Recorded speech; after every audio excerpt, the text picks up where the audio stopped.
Eh bien bonjour, donc nous sommes aujourd'hui avec Patrick qui fait partie du club Génération R20 R30. Donc on est à côté de la Renault 30 TX phase 2 qui fait l'objet ce mois-ci d'un essai et même d'un match avec une Peugeot 604 V6 Ti. Donc c'est ce modèle-là qu'on a essayé. Et voilà, on voulait vous le présenter un peu ses spécificités, avec Patrick qui est lui-même possesseur de plusieurs R20 et R30. Donc voilà, donc on va grimper, on va vous montrer un peu l'intérieur, parce qu'il y a pas mal de spécificités. Donc cette voiture, sa couleur, Patrick, c'est quoi la couleur de la teinte? C'est le bleu Baltique, c'est ça? Bleu Baltique, oui. Bleu Baltique. Donc elle a comme option...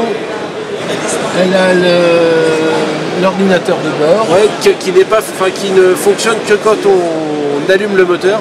Donc là, comme on est dans l'enceinte d'un salon, ça va être compliqué. Elle a le Normallure, là on le voit. Donc le Normallure chez Renault, c'est le régulateur de vitesse, plus prosaïquement, donc dont les commandes sont au volant, et la sellerie cuir. Alors là, c'est Renault qui a appelé ça comme ça. C'est une voiture qui est quand même de 1982. Donc voilà. Ça s'appelait pas spécialement, je pense, à l'époque régulateur de vitesse. Patrick, donc vous avez combien de R20 et R30 aujourd'hui? Une dizaine. Elles sont toutes en état de rouler ou La plupart. La plupart, et c'est quoi alors? Ça se ventile comment Moi j'ai une R30 TS, les toutes premières. Donc une 75 avec les poignées inversées, la première avec les poignées inversées, c'est même la plus vieille en circulation. Recensée, ouais. J'ai une autre Renault 30 TS mais avec les poignées à palette, ouais. Donc de 79. J'ai une Renault 30 TX avec toit ouvrant. Ouais. Une phase 1 ou 2? Une phase 2. Ouais. J'ai une Renault 30 TX phase 1 avec le toit ouvrant aussi. Et celle-là, il faut la remettre en route. J'ai une Renault 20 TS. J'ai une Renault 20 TX. Ouais. Une Renault 20 Turbo D. Ah oui, donc ça va loin. Ouais. Une Renault 30 Turbo D. Et puis en attente, j'ai encore une R20 TX, ouais. Et une R30 TX automatique.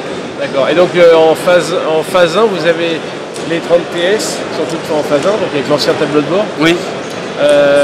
Une 30 TX phase 1, et dans les R20, vous avez des phases 1 ou non, uniquement des phases 2? Phase 2. Ok, avec le tableau de bord, le même tableau de bord sur cette R30 TX, d'accord. Okay. Avec le même intérieur. Et alors comment vous êtes arrivé sur les R20 R30? Je suis arrivé sur les R20 R30 parce que dans ma famille, j'ai un oncle qui en a eu une.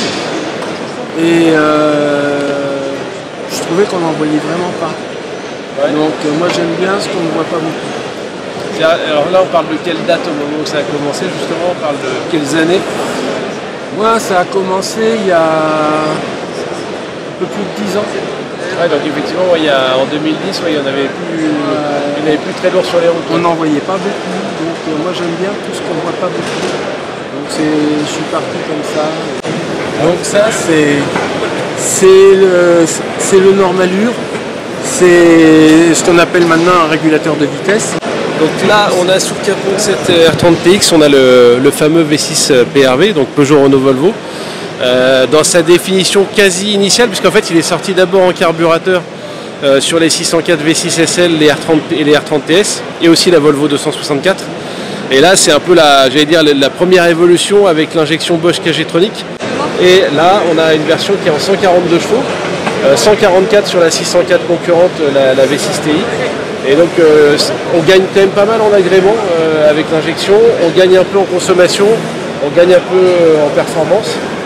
La seule chose c'est que l'injection Bosch K-Jetronic déteste l'immobilité. Et donc quand il faut refaire l'ensemble de l'injection, ça peut vraiment coûter cher. Donc voilà, donc on comprend le comportement de la R30 quand on voit l'implantation du moteur.